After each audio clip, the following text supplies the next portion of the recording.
Hello, Galaxy! I'm Chris Perillo for another Star Wars Radar live video. Glad you could tune in, whether or not you are tuned in live or after the fact. Hopefully you got a notification letting you know, if you turned on notifications here on YouTube, that I was streaming live. And another way you could be notified about any new live streaming videos by joining our chat room on Discord. We have a Discord server set up specifically for the Star Wars Radar community. That went public yesterday. I've been tweeting out the link, and I'll be sure to put a link for you as well in the video description. Today's topic is all about Luke Skywalker. There are going to be quite a few Luke Skywalker videos in the coming days, weeks, months, years. But, as I was thinking through things that I wanted to cover, I wanted to effectively flesh out at least three, juxtapositions, that being the best word I could use in this context, of Luke Skywalker in A New Hope versus Luke Skywalker in The Last Jedi. And there have been some concerns that the Luke we see is not the Luke we had imagined. But as I've also said, you try doing something for an extended period of time and come out the other end feeling the same way about something as you did going into it. And I'd be shocked if you were the same person. This is not surprising at all. To see Luke Skywalker effectively have made that change. It's far more realistic for Luke to have made certain changes in his own life, 30 years after, the events that we knew, well, at least 30 years ago, with the original trilogy. So I feel that Luke's character arc was, realistic. It was, I thought, well portrayed, certainly by Mark Hamill. But there are a few things that I wanted to point out because this is where I get excited about The Last Jedi. There's so much, I guess, not hidden meaning, but elements to the film that make this probably the most rewatchable Star Wars film to date. So just, off the top of my head, in talking about juxtapositions, you might remember Luke, of course, grew up on Tatooine. And of course, one of the things that Tatooine's known for is its twin suns. But if you noticed, at the end of the film, on Octu, I think that's how you pronounce the planet's name, on the island, two suns. So he was effectively born, not two twin suns, but he lived the beginning of his days in twin suns and the end of his days with twin suns as well. Another corollary to be drawn, a comparison to be drawn between what we knew Luke at the very beginning and what we knew Luke as, being surrounded by at the very end.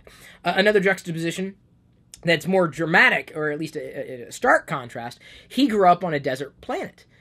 So there was a lack of water, where he grew up. No, I'd imagine it never rained on Tatooine, as opposed to where he lived out the remainder of his days, on a very wet planet, in a very a wet environment, a damp environment. Stark contrast between the two. So even though we had twin suns on both the planets, there was a difference between Luke in the very beginning of his life and the very end of his life as well. Not just in terms of his arc, his character arc, and what he had gone through, but even in settings.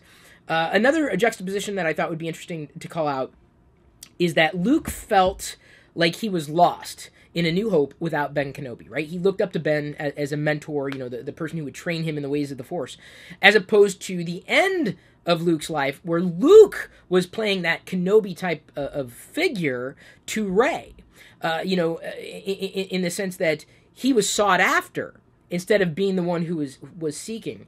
Of course, Luke was also more like Yoda at the end of The Last Jedi. Luke at the end of Last Jedi was more like Yoda in Empire Strikes Back. You might remember Yoda was pretty reluctant to train Luke. Like, no, he's far too old. He's set in his ways. Yoda was reluctant. Yoda was on a remote planet for a reason. He ultimately did take Luke under his wing, probably because he felt like it was his responsibility.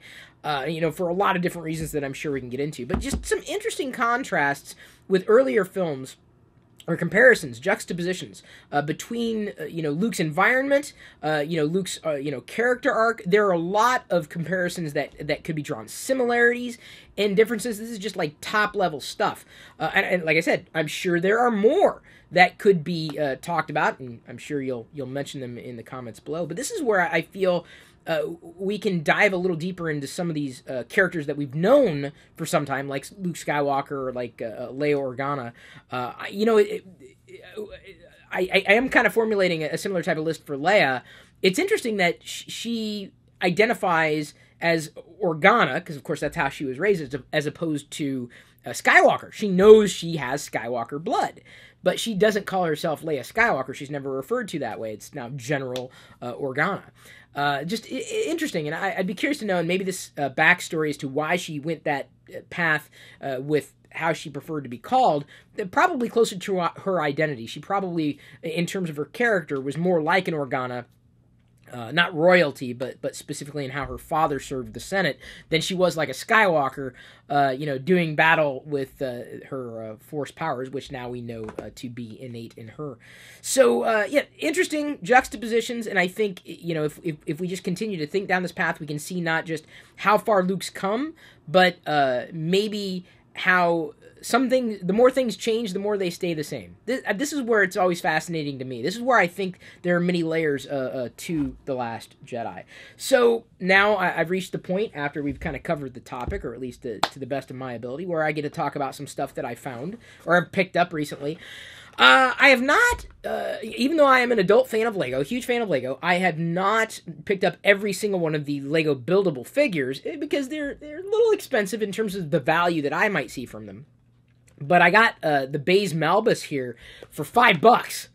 I was like, okay, that to me, for one of these figures, is like giving them away. Like $5 for one of these things, oh yeah, that's like a no-brainer, absolutely. And I haven't seen any other buildable figures in that price range, but if I do, and I didn't already have it, I tend to chase the ones that don't have human likenesses.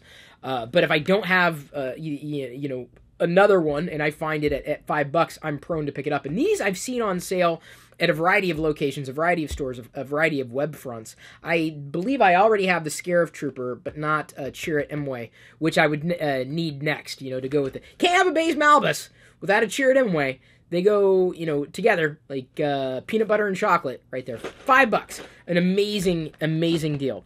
And then I mentioned this yesterday when I tore through the bag with Snoke and one of the Praetorian Guards. The other Praetorian Guard that I have not yet opened came in this double pack with a Force band, or the Force Link band here. So I'm actually going to open this up.